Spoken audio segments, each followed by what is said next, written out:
Hello students, good morning. Welcome to our channel personal tutor. आज मैं आपके लिए लाई हूँ कक्षा 8 छत्तीसगढ़ बोर्ड हिंदी से एक पाठ जिसका नाम है जो मैं नहीं बन सका।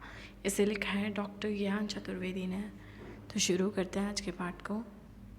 मैं आज एक डॉक्टर हूँ तथा लेखक भी, परंतु बचपन में मैं ना तो डॉक्टर बनना चाहता था और ना ही लेखक।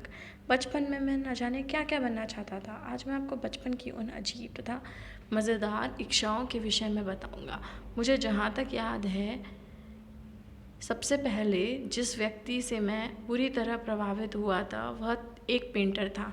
हमारे गांव की एकमात्र फट्टा टॉकीज नई नई खुली थी और लंबी लंबी जुल्फ़ों वाले गांव के नौजवान गेट कीपर बन गए थे।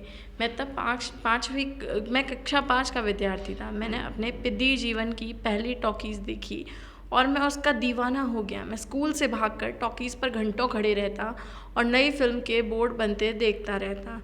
तब मैं गेटकीपर के अलावा जिस हस्ती पर कुर्बान था वह फिल्म का बोर्ड बनाने वाला पेंटर था। फिल्म हर 2-3 दिन में बदल जाती थी, सो पेंटर लगभग प्रतिदिन वहाँ बैठा पोस्टर बनाता रहता था। मैं उसकी किस्मत पर रश्क करता और सोचता कि मैं भी बस जीवन भर बोर्ड बनाऊंगा। क्या मस्त जीवन है, बोर्ड बनाओ, दिन भर टॉकीज पर रहो। परंतु बाद में जब मैंने उसी पेंटर को टॉकीज के मैनेजर के सामने 10 रुपये एडवांस के लिए गिड़गिड़ाते देखा तो उस दिन से मेरा भ्रम उसके विषय में टूट गया। मैंने तय किया कि पेंटर नहीं बनूंगा। तब तक यूं भी मेरी नज़र गेटकीपरी के भव्य धंधे पर पड़ चुकी थी।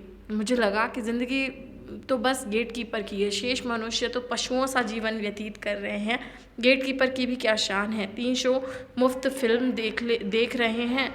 मुझे यह बात किसी ईश्वरीय वरदान की भांति लगी। कोई मनुष्य 3 शो में रोज़ फिल्में देखें। मैंने तय कर लिया कि मैं जीवन में गेटकीपर बनकर ही रहूँगा। इधर मेरी पढ़ाई चौपट हो रही थी, उधर मैं फटेहाल सा बनकर स्थानीय लक्ष्मी टॉकीज के मैनेजर से मिल रहा था। उस बेचारे ने मुझे अनाथ समझकर शाम वाले शो के लिए गेटकीपर रख लिया। दूसरे ही दिन जिस आदमी का पहला टिकट मुझे फाड़ने का अवसर मिला वे और कोई नहीं, स्वयं मेरे पूज्य पिताजी थे। उन दिनों पिताओं के बीच अपने बच्चों को पीटने का जबरदस्त रिवाज था। पिताजी ने मुझे मारा, मैनेजर को मारा, 2 गेटकीपरों को मारा और मारते मारते मुझे घर ले गए। टॉकीज का मैनेजर मेरे पिताजी से क्षमा मांगता रहा कि उसे पता नहीं था कि सरकारी अस्पताल के डॉक्टर साहब का लड़का था मैं। इसी चक्कर में मैं छठी की छमाही परीक्षा में फेल हो गया, जिसकी उपलक्ष्य में मेरी और पिटाई हुई। इस प्रकार गेटकीपरी का भूत मेरे सिर से उतरा। मैंने पढ़ाई में मन लगाया। धीरे धीरे मुझे लगने लगा कि हेडमास्टर बनना चाहिए। दुनिया का सबसे रुआबदार धंधा यही लगा मुझे। अधिक काम भी नहीं, बस सुबह सुबह प्रार्थना के समय मूछ लगाकर बच्चों के सामने खड़े हो जाओ। प्रार्थना के बाद 10-12 बच्चों को तबीयत से झापड़ रसीद करो और कमरे में बैठ जाओ। बीच बीच में कमरे से निकलकर पुनः उस क्लास में घुसकर बच्चों पर आघात हमले करो और शाम की घंटी बजते ही छाता उठाकर रास्ते के बच्चों को मारते हुए घर चले जाओ। मैंने तय कर लिया कि ज़िंदगी में हेडमास्टर ही बनना है।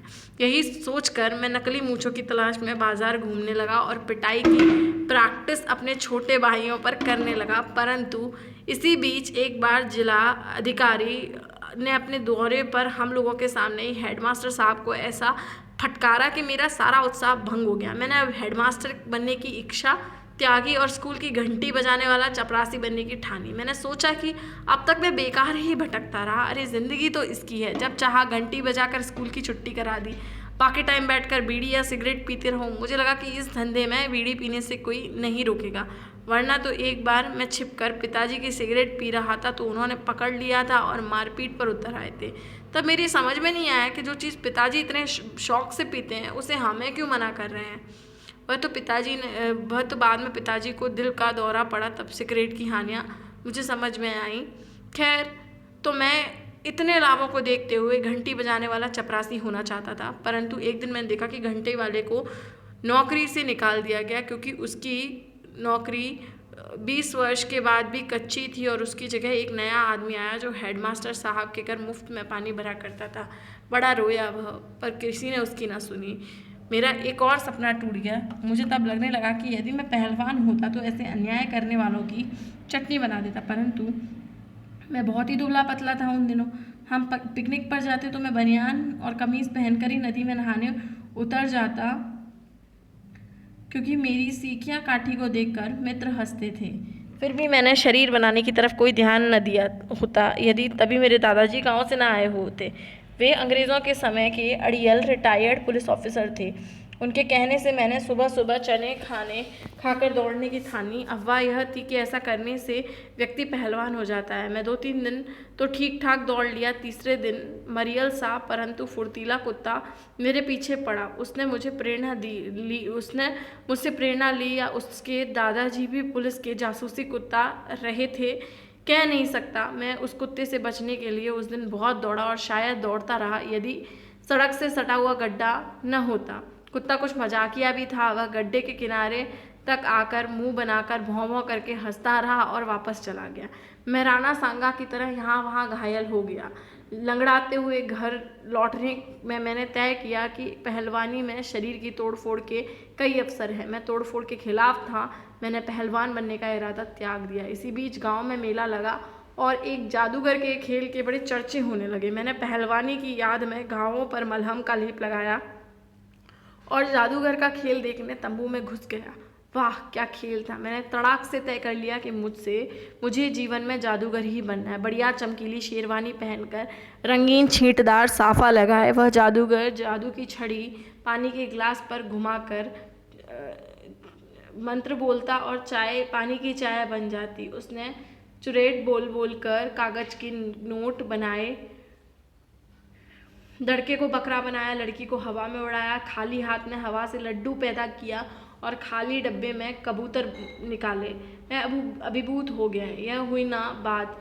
मैंने उस दिन चुरेट बोलता हुआ घर वापस आया। स्कूल में हेडमास्टर साहब का कमरा खाली पाकर मैंने उनकी मेज से चमकीली काली छड़ी उठा ली जिसकी मार द्वारा वे बिना चुरेट के हम लोगों को मुर्गा बनाया करते थे। मैं झड़ी लेकर सुबह सुबह जादूगर के तंबू पर जा पहुंचा।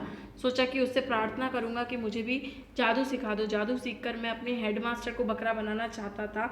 मैंने तंबू में झांक कर देखा। जादूगर अपने लड़के को डांट रहा था कि पैसे की इस कदर तंगी है और तू लड्डू खरीद कर पैसे फूंक आया। मैले कुचैले कपड़ों में टूटी खाट पर पड़े उस जादूगर को रुपयों के लिए रोते देख कर मैं दंग रह गया।